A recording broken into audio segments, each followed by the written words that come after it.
British Prime Minister Boris Johnson on Friday chaired a virtual meeting of a group of 7 leaders. It was the first meeting of the group since April last year and US President Joe Biden's first multilateral call since taking office. As expected, the group pledged efforts to ensure fairer coronavirus vaccine distribution across the globe and to build back better from the pandemic. However, the experts we talked to here said the club of the rich countries is not doing enough.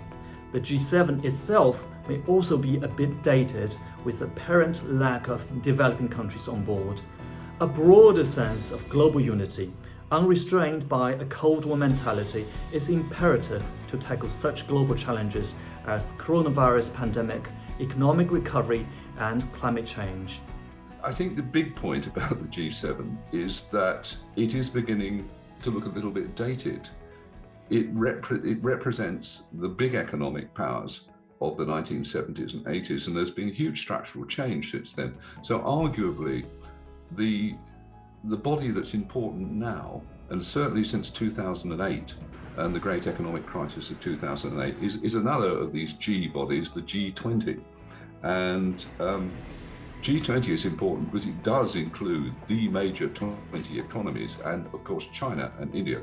And that's very significant. So if I was thinking in terms of steering the global economy after the pandemic, and indeed talking about climate change, you can't avoid having China in the room.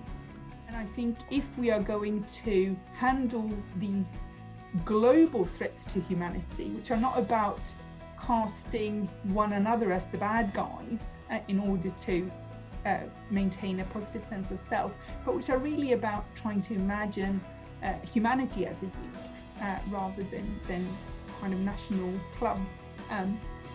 We need to really take all possible evidence into account, have really frank and open discussions, and all parties doing that will enable cooperation in both of these areas, I think.